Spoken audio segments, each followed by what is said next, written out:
Baik teman-teman media, Bismillahirrahmanirrahim. Assalamualaikum warahmatullahi wabarakatuh. Selamat sore dan salam sejahtera untuk kita semuanya. Hari ini kami baru saja menyelesaikan rapat terbatas bersama Bapak Presiden untuk membahas mengenai kebijakan-kebijakan ekonomi, terutama di dalam rangka untuk meningkatkan kegiatan ekonomi dan pemerataan kesejahteraan masyarakat. Seperti diketahui bahwa kondisi dunia masih di dalam situasi yang sangat dinamis dengan berbagai kebijakan dari negara-negara seperti Amerika Serikat dan persaingan antar negara geopolitik, baik dari sisi ekonomi dengan perang tarif maupun dari sisi keamanan dan militer yang menciptakan eskalasi global. Kondisi ini menyebabkan pertumbuhan ekonomi dunia di tahun 2025 diperkirakan akan melemah. Yang tadinya proyeksi ekonomi tahun 2025 untuk pertumbuhan ekonomi dunia adalah 3,3%, maka dengan adanya risiko dan eskalasi geopolitik melemah menjadi hanya 2,8%. Situasi ini tentu akan memberikan pengaruh kepada perekonomian nasional, baik itu dari sisi harga-harga komoditas, kegiatan ekspor, dan juga dari sisi volatilitas di sektor keuangan, yaitu nilai tukar maupun juga dari suku bunga. Pemerintah terus melihat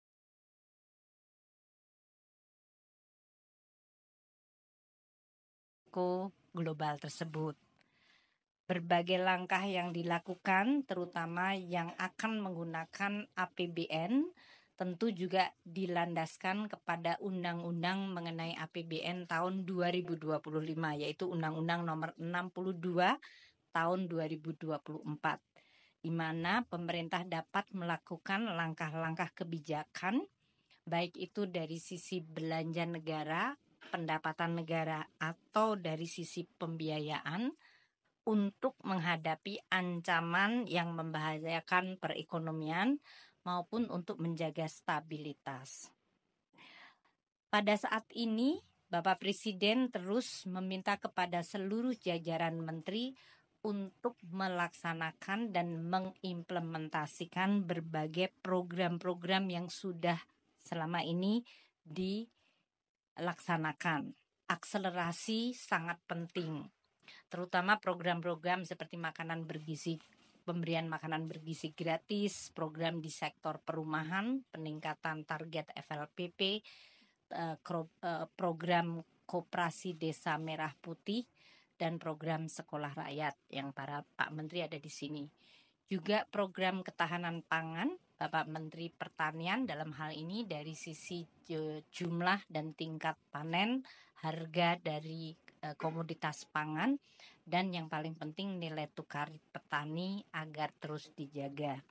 Itu semua program-program yang sudah berjalan saat ini diminta untuk diakselerasi, ditingkatkan baik dari sisi skalanya maupun kecepatannya, sehingga bisa memberikan pengaruh terhadap perekonomian kita, terutama pada masyarakat dalam bentuk penciptaan kesempatan kerja, peningkatan kesejahteraan, dan pertumbuhan ekonomi. Di dalam merespons kemungkinan peningkatan risiko dan perlemahan ekonomi nasional akibat dampak global, maka hari ini Bapak Presiden juga telah memutuskan untuk memberikan sebuah paket stimulus agar pertumbuhan ekonomi dapat dijaga momentumnya dan juga stabilitas perekonomian terus diperkuat. Hari ini telah diputuskan 5 hal yang menjadi paket kebijakan ekonomi dengan target-target dari mereka yang akan mendapatkan manfaat dari paket stimulus tersebut. Yang pertama adalah Di dalam rangka sekarang masuk libur untuk anak-anak sekolah dan tahun ajaran baru, maka akan diberikan diskon transportasi. Ini tentu diharapkan dengan kegiatan anak-anak libur sekolah mereka bisa meningkatkan kegiatan ekonomi di dalam negeri dengan melakukan perjalanan di dalam negeri. Maka diskon transportasi ini sifatnya menyeluruh kepada seluruh modal transportasi.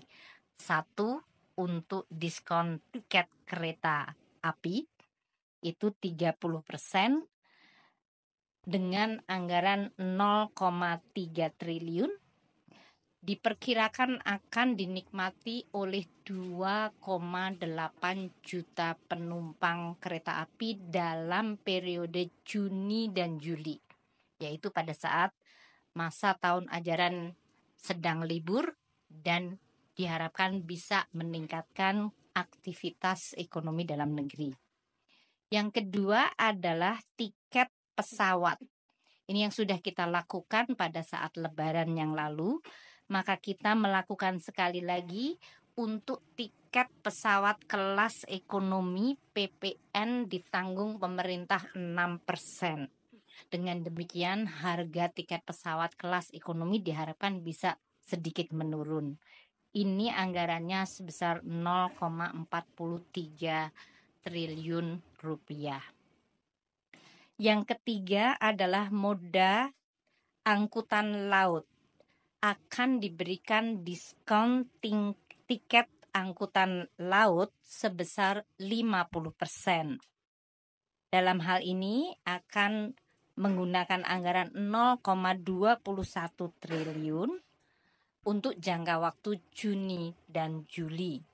Untuk tiket angkutan laut ini diperkirakan 0,5 juta penumpang. Kalau tadi pesawat terbang kelas ekonomi 6 juta penumpang.